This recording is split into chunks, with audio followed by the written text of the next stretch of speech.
I'm Tim Cross. We're here today to talk to you about FamilySearch Messaging.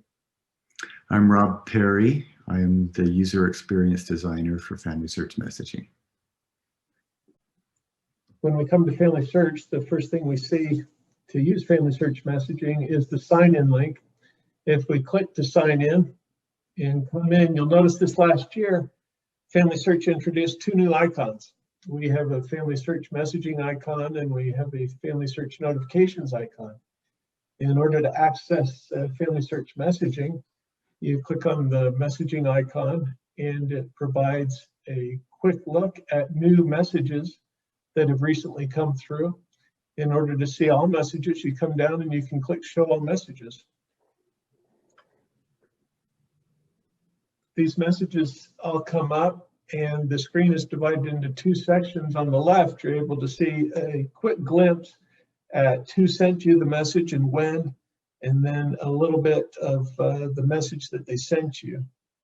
Also, you'll notice a place to create a new message and send that message to someone else. To give you a feel for that, Rob's going to send a message on his side, and I'll hit refresh to show you as that message comes through.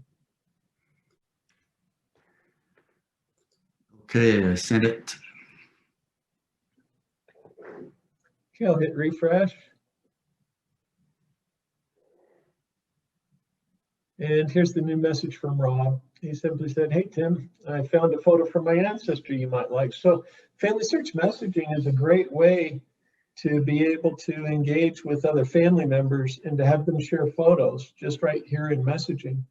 If a relative is uncomfortable using different parts of the site, just introduce them to FamilySearch Messaging and start sharing family photos here, which then would allow you to then introduce it to the trees. So Rob, go ahead and send a photo over. All right, I just sent that. Okay, let's see if we can see Rob's photo that comes across. So right after Rob sends that, we get a photo that comes through.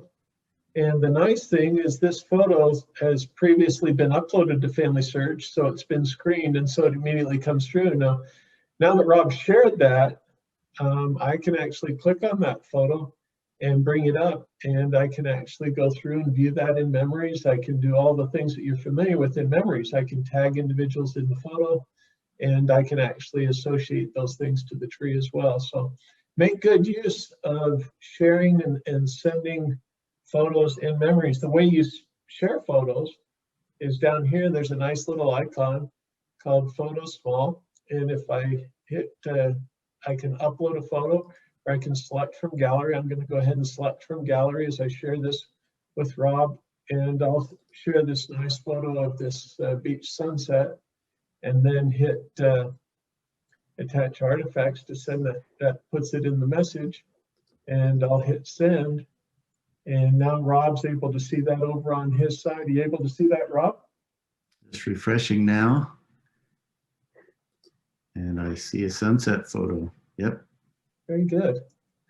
So I would encourage you to make good use of sharing photos inside of messaging. Now, if you're a member of the Church of Jesus Christ of Latter-day Saints, you can also share temple names via FamilySearch Messaging. If you click on the temple, up come the reserved list, and you can share those with other members of the family inside of messaging, which makes that nice. Another feature over here on messaging is you'll notice that there are different message sets with people that I've communicated with.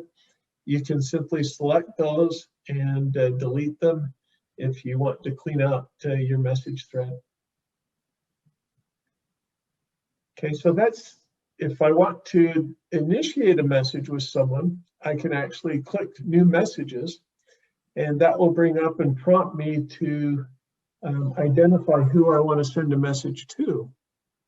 Now I can simply start typing their name, and if it gives me a nice little type ahead, and if I want to send a message to Jerry Chadwick, I can click on him. It's also worth noting that we can send this to multiple people. So if I want to include a message with Jerry and Rob Perry, with Rob, I can just add both of those.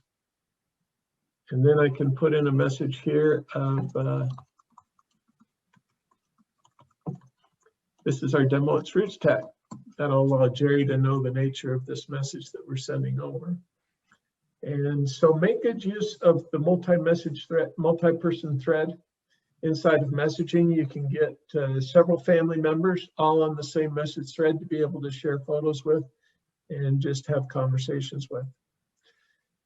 Now, this is one way to be able to send a message. We're also going to demonstrate the ability to send a message from the tree, which you may be aware of. Rob's going to first send a message to me. He's going to click on my name as a contributor in the tree and then send out a message. And that takes a little different form than what we just demoed. Rob, go ahead. Okay, I just sent it. Okay, if I hit refresh.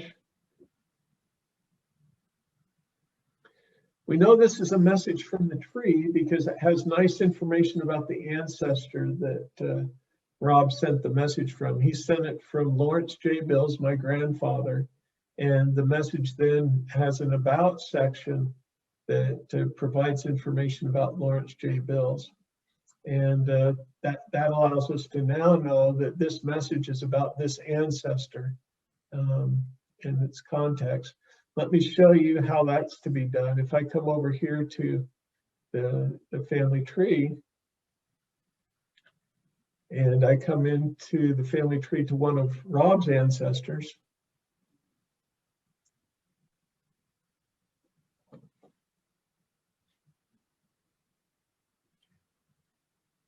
Teresa Ann Haymore, and I look at sources, this shows that Rob was a contributor on one of these sources here on Rob Perry. Now, when we click on this, and I can hit send a message right from the contact card. And that provides a nice format here that identifies Teresa Ann Haymore. And then I can write the subject. And then also put in the body of the message.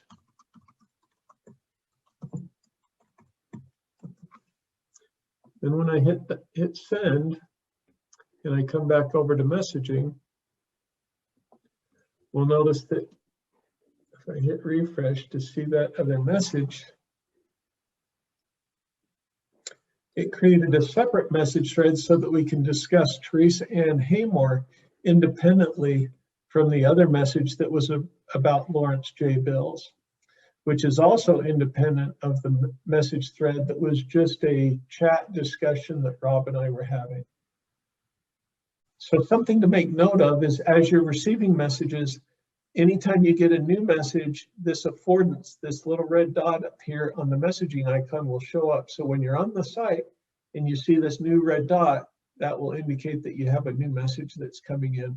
So you want to go check those messages. Now let's look at the Family Tree mobile app. So FamilySearch Messaging also comes through on the Family Tree mobile app. This is my iPhone. You may also access this via your Android phone. But if we notice that affordance or that badge is highlighted because I have a new message, that red dot with the 1. So if I open up the icon to come into the Family Tree mobile app, I touch on that app icon, and that will show that I have a new notification. But over here on conversations is where I also have new messages, and you'll see that refresh is showing now all the messages that Rob and I have been sending back and forth. And so I can come in and I can open up this message that I was able to send to Rob about his ancestor, Teresa Haymore. Here's the message that Rob was able to send to me about my ancestor, Lawrence J. Bills. And here's the message that Rob was able to use to share a photo with me, and I could share a photo with him. Now, what's exciting too is I can come in here and you'll notice down at the bottom, there's a little icon where I can touch to share a photo right from my phone. So if I bring that up to take a photo, I'll just send a quick selfie over to send that to Rob.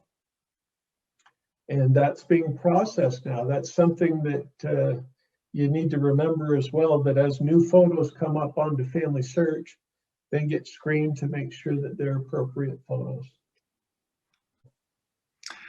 Thank you for joining us. I'm Rob Perry with FamilySearch Messaging. And I'm Tim Cross. Go out there and use FamilySearch Messaging to connect with your relatives. It's worth using. Thank you.